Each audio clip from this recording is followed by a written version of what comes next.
बिस्मिल्लाहिर्रहमानिर्रहीम। Dear student, अस्सलाम वालेकुम। Economics second year lecture 40। Last हमने डिस्कस किया था बराह रास्त टैक्सों के फ़वाइद, और अब हमारा टॉपिक है बराह रास्त टैक्सों के नुकसानात। तो सबसे पहले जो नुकसान है यहाँ बुक से देखते हैं। बराह रास्त टैक्सों की खामियां दर्ज झेल है, नुकसान दर्ज झेल है। पहला जी, बराह रास्त टैक्सों की मद में अदा की जाने वाली अदायगियाँ टैक्स गुजारों को नागवार लगती हैं। यानी जो लोग टैक्स पे करते हैं उनकी आमदनी में से चला जाता है तो उन्हें अच्छा फील नहीं होता, उन्हें नागवार लगता है, क्योंकि वो इन टैक्स की अदायगी के सबब अपनी आमदनी का एक ख़ास हिस्से से महरूम हो जाते हैं। लेकिन पहला नुकसान आता कि आम लोग जब टैक्स पे करते हैं, बराह रास्त टैक्स अदा करते हैं, उन्हें फ़ील होता है कि उनकी आमदनी में से कुछ रकम चली गई है। जो ये रकम उनके तरफ से चली जाती है उन्हें नागवार फील होता है, उन्हें अच्छा फील नहीं आता, उन्हें महसूस होता है कि हमारी आमदनी का बहुत सारा हिस्सा इधर चला गया है। दूसरा पॉइंट, बराह रास्त टैक्स दहिंदागान जो कि इन टैक्सों को अपने ऊपर बोझ समझते हैं, इसलिए इन टैक्सों से बचने के लिए हीले बहाने और जान छुड़ाने के लिए रिश्वत जैसी लानत में मुलव्विस हो जाते हैं। यानी कि अब बंदे को पता है जी मैंने टैक्स देना है, मेरी आमदनी इतनी है, इतना तो मेरा टैक्स चला जाएगा, तो वो किसी ना किसी तरह टैक्स से बचने की कोशिश करता है। जैसे हमारे पाकिस्तान में ये बहुत बड़ी बीमारी है, समझ लें कि लोग टैक्स से बचने के लिए बहुत सारे इलीगल वर्क करते हैं, अपनी आमदनी सही ज़ाहिर नहीं करते या अमले को रिश्वत दे देते हैं या इस तरह के। तो दूसरा नुकसान ये भी है कि लोग जो है टैक्सों को अपने बोझ समझते हैं, इसलिए किसी न किसी तरह टैक्सों से बचने की कोशिश करते हैं, अपनी आमदनी सही ज़ाहिर नहीं करते हैं, लोगों को रिश्वत देते हैं कि हमसे टैक्स कम वसूल करें, और इस तरह गवर्नमेंट को जो आमदनी हासिल होती है, गवर्नमेंट ने जो अपना बजट बनाया होता है, फिर वो खसारे में चला जाता है। गवर्नमेंट का बजट जो होता है वो खसारे में चला जाता है। बराह रास्त टैक्स दहिंदागान जो कि इन टैक्सों को अपने ऊपर बोझ समझते हैं, इसलिए इन टैक्सों से बचने के लिए हीले बहाने और जान छुड़ाने के लिए रिश्वत जैसी लानत में मुलव्विस हो जाते हैं। इससे सरकारी ख़जाने में ज़्यादा रकम जमा नहीं होती और टैक्स वसूल कुनिंदा एहलकारों की जेबों में चली जाती है। तीसरा फ़ायदा हमारा नुकसान है, बराह रास्त टैक्स की मद में जमा करवाई जाने वाली रकूम की मिकदार का इन्हिसार लोगों की दयानतदारी पर मुनहसर होता है। क्योंकि ये जो टैक्स देते हैं ये लोगों की दयानतदारी है कि मेरी दयानतदारी पर मुनहसर करते हैं। लोग अपनी सही आमदनी ज़ाहिर करते हैं या नहीं करते हैं। अगर वो सही आमदनी ज़ाहिर नहीं करते तो लाजमी तौर पर दयानतदारी ख़त्म। अक्सर लोग अपनी सही आमदनी ज़ाहिर नहीं करते और सरकारी ख़जाने में टैक्स जमा नहीं होता। लोग अपनी आमदनी छुपा लेते हैं ताकि हमारे से ज़्यादा रकम टैक्स उधर ना चली जाए, टैक्सों की मद में ना चली जाए और हमारे पास कम रकम ना बच जाए। बराह रास्त टैक्सों की अदायगी से लोगों की आमदनियों में कमी वाक़ हो जाती है, जिससे मजमूई बचतों में कमी वाक़ हो जाती है और मुल्क में सरमायाकारी का अमल रुक जाता है। सरमायाकारी वो आमदनी, जो वो कैपिटल, वो सरमाया, वो आमदनी जो लोग मज़ीद आमदनी कमाने के लिए ख़र्च करते हैं। अब लोगों की जब आमदनियाँ टैक्सों की मद में ज़्यादा जाएंगी तो लाजमी तौर पर लोगों के पास रकम कम बचेगी, उनकी बचतें कम होंगी, तो सरमायाकारी का अमल भी सुस्त पड़ जाएगा। लास्ट में है जी, ये टैक्स साल के अख्ताम पर यकमुश्त जमा कराने पड़ते हैं, इसलिए टैक्स गुजारों के इनकी अदायगी मुश्किलात पेश आती हैं और वो टैक्स जमा करवाने से बचने के लिए महकमा टैक्स के अमले से साजबाज करके टैक्स की रकम बचाने की कोशिश करते हैं। क्योंकि गवर्नमेंट ये साल के एंड में यकमुश्त इकट्ठी रकम लेना चाहती है, लोगों के पास इतनी रकम देने के लिए होती नहीं है, तो वो किसी न किसी तरह टैक्स से बचने की कोशिश करते हैं। वो टैक्स जमा करने वाले अमले से रिश्वत देकर या किसी और तरीके से बचने की कोशिश करते हैं। इस तरह मुआशरे में बददियानती की फ़िज़ा कायम हो जाती है। ये थे हमारे पास बराह रास्त टैक्सों के नुकसान। पहला क्या था कि टैक्स गुजारों को नागवार लगता है कि हम टैक्स पे कर रहे हैं, हमारे से हमारी आमदनी का बहुत सारा हिस्सा टैक्सों की मद में जा रहा है। दूसरा था वो अपने ऊपर बोझ समझते हैं, इसलिए इस बोझ को हटाने के लिए वो हीले बहाने करते हैं, रिश्वत देते हैं, अपनी आमदनी सही ज़ाहिर नहीं करते। तीसरा था कि जब वो बराह रास्त टैक्स में जमा कराई तो इनकी दयानतदारी पर इन्हिसार करता है, अगर वो सही आमदनी ज़ाहिर ना करें तो वो टैक्स से बच सकते हैं। ठीक है। चौथा था कि जब ये इसकी वजह से लोगों की आमदनियों में कमी आ जाती है टैक्स देने की वजह से, जिससे सरमायाकारी का अमल में कमी आ जाती है, सरमायाकारी का अमल रुक जाता है। ये टैक्स साल के अख्ताम पर यकमुश्त जमा कराने पड़ते हैं, इसलिए इसकी अदायगी में बहुत सारी मुश्किलात आती हैं और लोग इनसे जान छुड़ाने के लिए बहुत सारे हीले बहाने और इस तरह मुआशरे में बददियानती की फ़िज़ा कायम होती है। नेक्स्ट हमारा टॉपिक है वो है बिलवास्ता टैक्स। अभी हमने बराह रास्त टैक्सों के फ़ायदे भी पढ़े, पिछले लेक्चर में हमने फ़ायदे डिस्कस किए थे और अब हमने नुकसानात, और अब है हमारा बिलवास्ता टैक्स। बिलवास्ता टैक्सों के फ़वाइद और नुकसानात एडवांटेजेस एंड डिसएडवांटेजेस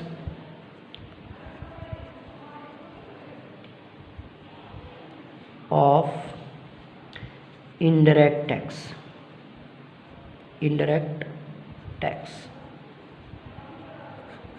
तो सबसे पहले हम इसके फ़वाइद डिस्कस कर लेते हैं, एडवांटेजेस।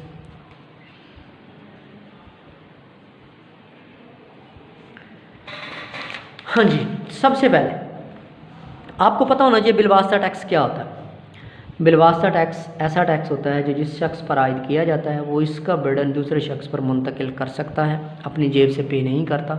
जैसे अशिया पर टैक्स लगता है, सेल टैक्स होता है, तो क्या करते हैं, ये टैक्स लगता है जी कारखानादारों पर।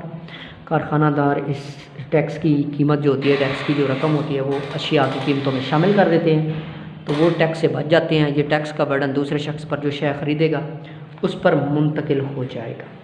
ठीक है, तो पहला फ़ायदा ही यही है कि ये टैक्स पे करने पर लोगों को कोई बोझ महसूस नहीं होता, ना कोई वो नाराज़गी का इजहार करते हैं, ना उन्हें कोई नागवारी गुजरती। क्यों भला? लोगों को पता ही नहीं होता कि हमने टैक्स पे। जब वो चीज़ ख़रीदते हैं ना, तो क्योंकि टैक्स की रकम तो शय की कीमत में शामिल होती है, तो वो दुकानदार से पूछेंगे हाँ जी ये शय कितने की है, वो ये तो नहीं बताएगा भाई ये 20 रुपये की चीज़ है, 10 रुपये इस पर टैक्स है, आप मुझे वो तो बताएगा ये 30 रुपये की चीज़ है।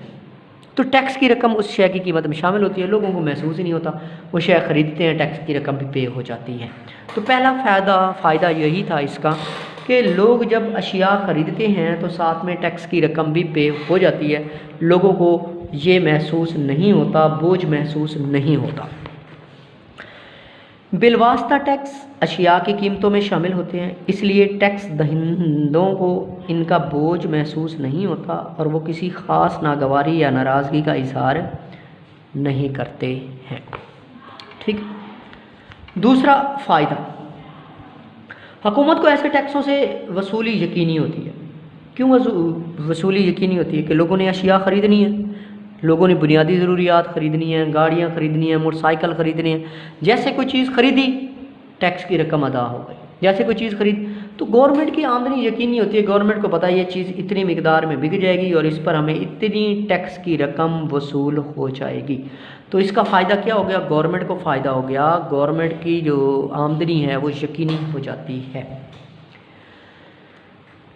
हुकूमत को ऐसे टैक्सों से वसूली यकीनी होती है क्योंकि जब सारिफीन अशिया ख़रीदते हैं तो वो कीमत के साथ ये टैक्स अदा कर देते हैं, इसलिए इन टैक्सों से बचना मुश्किल होता है। वो टैक्स अदा करने वाला बच भी नहीं सकता, कोई रिश्वत भी नहीं दे सकता, कोई हीले बहाने भी नहीं कर सकता, तो टैक्स की रकम ईज़िली अदा हो जाती है और हुकूमत की आमदनी भी यकीनी बन जाती है।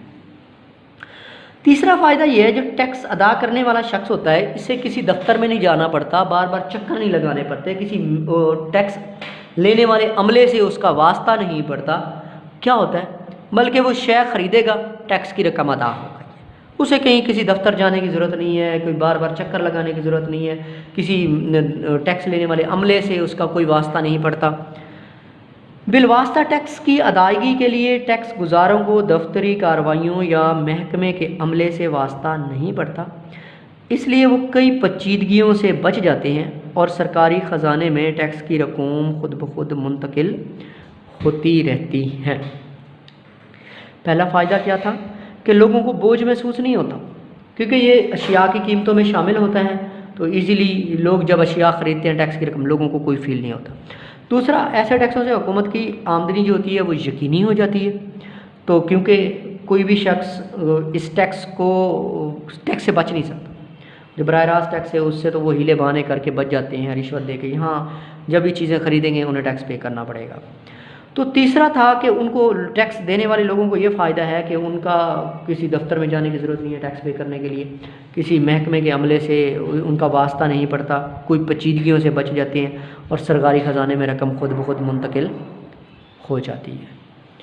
नेक्स्ट चौथा फ़ायदा है जी, ये टैक्स असूल मसावात के शर्त के पूरे उतरते हैं। असूल मसावात क्या था कि हर शख्स से इतना टैक्स वसूल करो जितनी वो सलाहियत रखता है, यानी अमीर लोग हैं वो ज़्यादा सलाहियत रखते हैं तो ज़्यादा टैक्स लो, जो गरीब लोग हैं तो कम टैक्स लो। इसलिए हुकूमत ने क्या किया होता है, जो होती हैं ना अशियाए तो आशियात जो होती हैं, हुकूमत ऐसी अशिया पर ज़्यादा टैक्स लगाती है, क्योंकि ये गरीब लोग तो ख़रीदते नहीं हैं। एसी हैं, गाड़ियाँ हैं, ये चीज़ें तो अमीर लोग खरीदेंगे, तो गवर्नमेंट इन पर ज़्यादा टैक्स लगेगी। जो अगर बुनियादी ज़रूरियात, तो बुनियादी ज़रूरियात पर गवर्नमेंट क्या करेगी, कम टैक्स लगाएगी, क्योंकि ये गरीब लोग खरीदते हैं। तो ऐसी चीज़ों पर कम टैक्स होगा, ऐसी चीज़ों पर ज़्यादा टैक्स होगा।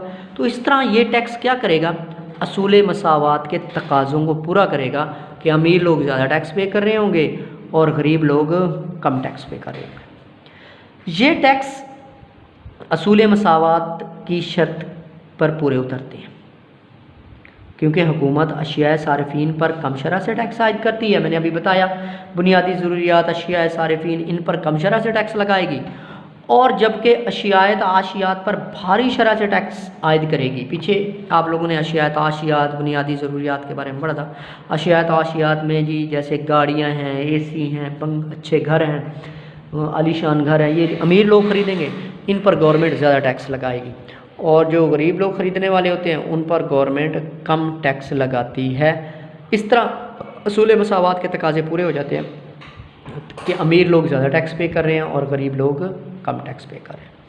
नेक्स्ट फ़ायदा है जी, बिलवास्ता टैक्सों का बोझ मुआशरे में रहने वाले तमाम अफराद पर पड़ता है। कोई भी शख्स इससे बच नहीं सकता, कोई भी शख्स, अमीर है गरीब है, हर कोई जो हुकूमत का ख़जाना है उसमें अपना हिस्सा डाल रहा है। इसलिए कोई ख़ास तबका या शख्स इससे बराह रास्त मुतासिर नहीं होता, ना ही बच सकता है। जिस तरह बराह रास्त टैक्सों में लोग हीले बहाने करके रिश्वत दे के बच जाते हैं, यहाँ ऐसा सिलसिला नहीं है। यहाँ हर शख्स जो भी कोई चीज़ ख़रीदेगा साथ में टैक्स पे करेगा, वो बच ही नहीं सकता टैक्स से। तो टैक्स हर शख्स जो है वो टैक्स की मद में रकम अदा कर रहा होता है। इसी तरह हुकूमत मुज़र अशिया मसलन अफ़्यून, सिगरेट वगैरह का इस्तेमाल रोकने के लिए भारी मिकदार में टैक्स बिलवास्ता टैक्स आयद करके कम कर लेती है। हुकूमत चाहती है कि मुल्क में ये चीज़ें इनका इस्तेमाल कम से कम हो, तो हुकूमत क्या करती है, सिगरेट पर ज़्यादा टैक्स लगा देती है। इस तरह और भी जो नशा और अशिया होती हैं उन पर भी ज़्यादा टैक्स लगाती है। जब वो चीज़ें महंगी होती हैं तो उनकी डिमांड में कमी आ जाती है, चीज़ें महंगी होंगी लोग कम ख़रीदेंगे, तो इस तरह नशा और अशिया की जो डिमांड है, जो सप्लाई है, उसमें कमी आ जाती है। इस तरह मुआशरा जो होता है वो इस तरह की बुराइयों से भी बच जाता है जो, ठीक है। हुकूमत मुज़र अशिया, अफ़्यून, सिगरेट वगैरह का इस्तेमाल रोकने के लिए भारी मिकदार में बिलवास्ता टैक्स आयद करके इनके इस्तेमाल को कम कर लेती है। और लास्ट में जो है बिलवास्ता टैक्स मालियाती पॉलिसी की कामयाबी का एक अहम किरदार अदा करते हैं। मैंने आप लोगों को दो पॉलिसियाँ बताई थी, एक थी ज़री पॉलिसी और एक थी मालियाती पॉलिसी। पीछे चैप्टर में मैंने आप लोगों को बताया मालियाती पॉलिसी,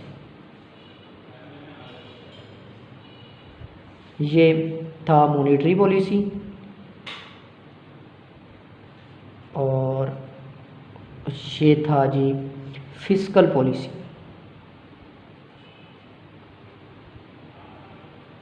मॉनेटरी पॉलिसी और fiscal policy. Monetary policy central bank और मालियाती पॉलिसी फिस्कल पॉलिसी गवर्नमेंट।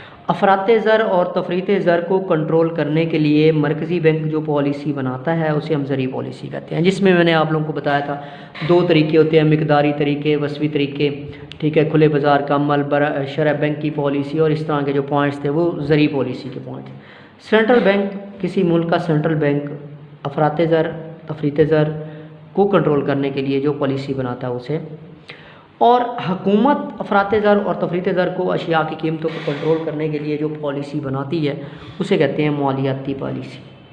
अब देखें, हुकूमत के पास जो आलात कार हैं वो टैक्स है। हुकूमत जब देखती है कि मुल्क में अफराते ज़र है, टैक्स की शरह में इजाफ़ा कर लेती है, जब देखती है तफरीते ज़र है, टैक्स की शरह में कमी कर लेती है। तो हुकूमत के पास ये आलात कार हैं कि हुकूमत जब चाहती है और टैक्सों की शरह बढ़ा सकती है, टैक्सों की शरह में कमी कर सकती है। हुकूमत देखती है मुल्क में अफरात ज़र के हालात हैं तो हुकूमत टैक्स की शरह बढ़ाती है। टैक्स की शरह बढ़ाएगी तो ज़्यादा लोगों से पैसा टैक्स की मद में गवर्नमेंट के पास चला जाएगा, लोगों के पास ज़र की रसद में कमी आ जाएगी, पैसा कम होगा, अफरात ज़र कंट्रोल होगा। अगर तफरीत ज़र के हालात हैं तो लाजमी तौर पर हुकूमत फिर पॉलिसी बनाएगी टैक्स की शरह में कमी करने की। देखिए यहाँ पर बिलवासा टैक्स मालियाती पॉलिसी की कामयाबी में अहम किरदार है। तफरीत ज़र कसाद बाज़ारी के हालात में लोगों की क़ुव्वत ख़रीद बढ़ाने के लिए हुकूमत इन टैक्सों की शरह में कमी करती है और अफरात ज़र के हालात में ज़र की मिकदार को कम करने के लिए शरह टैक्स बढ़ा देती है। ये हमारे पास थे बिलवास्ता टैक्सों के फ़वाइद। पहला क्या फ़ायदा था, लोग बोझ महसूस नहीं करते क्योंकि ये रकम अशिया की कीमतों में शामिल होती है, इसलिए लोगों को बोझ महसूस नहीं होता है। दूसरा था हुकूमत को इन टैक्सों से वसूली यकीनी होती है क्योंकि जब लोग अशिया ख़रीदेंगे टैक्स की रकम भी अदा हो जाएगी। इसी तरह बिलवासा टैक्स की अदायगी के लिए टैक्स गुजारों को दफ्तरी कार्रवाइयों या महकमे के अमले से वास्ता नहीं पड़ता, इसलिए कई पेचीदगियों से बच जाते हैं और सरकारी ख़जाने में कमी आ जाती है। सरकारी ख़जाने में बिलवासा टैक्स गुजारों को दफ्तरी कार्रवाइयों या महकमे से अमला नहीं पड़ता। ये तीसरा फ़ायदा था। असूल मसावात के तकाज़ों को पूरा करता है। बिलवासा टैक्स मुआशरे में रहने वाले तमाम अफराद पर पड़ जाता है, कोई भी बंदा इससे बच नहीं सकता। नशा और अशिया का इस्तेमाल रोका जा सकता है इनके ज़रिए, और मालियाती पॉलिसी वाली बात थी। अब हम इसके पढ़ते हैं नुकसानात, डिसएडवांटेजेस।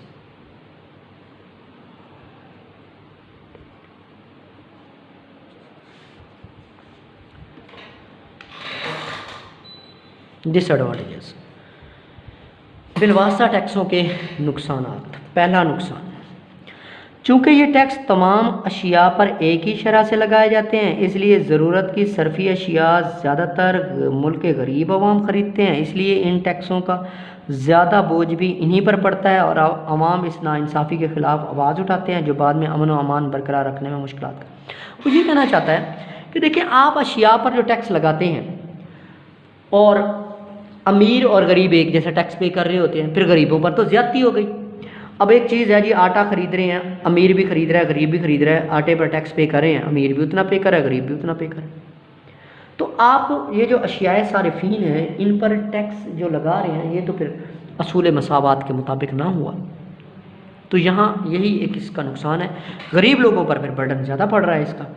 चूँकि ये टैक्स तमाम अशिया पर एक ही शरह से लगाए जाते हैं, इसलिए ज़रूरत की सरफ़ी अशिया ज़्यादातर मुल्क के गरीब अवाम ख़रीदते हैं, इसलिए इन टैक्सों का ज़्यादातर बोझ भी इन्हीं पर पड़ता है और अवाम इस नाइंसाफ़ी के ख़िलाफ़ आवाज़। फिर गरीब अवाम कहती है भाई अमीरों से भी उतना टैक्स, गरीबों से भी, तो इसलिए हमारी आमदनी कम है हम उतना टैक्स पे करें। तो फिर तो असूल मसावात के अपोजिट हो गई ये बात, जो कि बाद में प्रॉब्लम क्रिएट करती है। इसी तरह अजरीन बिलवासा टैक्सों की मख्फी नोयत का फ़ायदा उठाते हुए अपने मुनाफे को बढ़ाने की गर्ज से इन टैक्सों को आए दिन अशिया की कीमतों में शामिल करते रहते हैं, जिससे आम आदमी की ज़िंदगी पर बुरे असर। वो क्या करते हैं, उन्हें पता जी, लोगों को क्या पता हम कितना टैक्स लगा रहे हैं। हुकूमत ने जी कहा जी 5% टैक्स पे करना है, तो वो 10% कीमतों में शामिल कर लेते हैं। तो इस तरह अवाम पर इसके बुरे नताइज पड़ रहे होते हैं और कारखानादारों को फ़ायदा हो रहा होता है, ये भी इसका एक नुकसान है। अजरीन होता है वो लोग जो अशिया को पैदा करते हैं। बिलवासा टैक्सों की मख्फी नोयत का फ़ायदा उठाते हुए अपने मुनाफे को बढ़ाने की गर्ज से इन टैक्सों को आए दिन अशिया की कीमतों में शामिल करते रहते हैं, जिससे आम आदमी की ज़िंदगी पर बुरे असरात मरतब होते हैं। इस तरह गरीबों का इस्तेहसाल अजरीन का महमूल बन जाता है। वो क्या करते हैं, गरीबों का इस्तेहसाल कर रहे होते हैं। तीसरा नुकसान है, ये टैक्स असूल तेकन के मुनाफी हैं। असूल तेकन था, पीछे पढ़ा था हमने। हर शख्स को ये यकीन होना चाहिए कि उसने कितना टैक्स अदा करना है, कब अदा करना है, कहाँ अदा करना है और इन टैक्सों के मुतबादिल क्या है। मुनाफी है का मतलब है अब लोगों को पता ही नहीं है कि उन्होंने कितना टैक्स अदा किया है, कब अदा किया है, कहाँ अदा किया है, बिल्कुल उसके अपोजिट बात हो गई है। ये टैक्स असूल तेकन के मुनाफी होते हैं क्योंकि टैक्स देंदा को इस बात का अंदाज़ा ही नहीं होता कि कितना कब टैक्स अशिया की कीमतों में शामिल कर दिया गया है। इस तरह आवाम बेयकीनी और अज़्ताब की कैफियत में रहते हैं। लोगों को पता ही नहीं होता कि हमने कितना टैक्स पे करना था और लोग बेचारे ज़्यादा वो जो बेचने वाले लोग होते हैं कारखानादार, वो ज़्यादा टैक्स इनसे वसूल कर लेते हैं, जबकि हुकूमत ने कम कहा होता है तो वो ये ज़्यादा टैक्स वसूल करके इनका इस्तेहसाल कर रहे होते हैं। और लास्ट पॉइंट है, बिलवास्ता टैक्स लोगों में एहसास शहरियत पैदा नहीं करते हैं। वो जो बरह रास्त टैक्स लोगों में एहसास शहरियत पैदा कर रहे थे, ये टैक्स लोगों के अंदर एहसास शहरियत पैदा नहीं कर रहे होते हैं। ठीक है बेटा, ये हमारा टॉपिक ख़त्म हो गया। इस चैप्टर का एक टॉपिक बाकी रहता है, इंशाल्लाह वो अगले लेक्चर में हम डिस्कस करेंगे।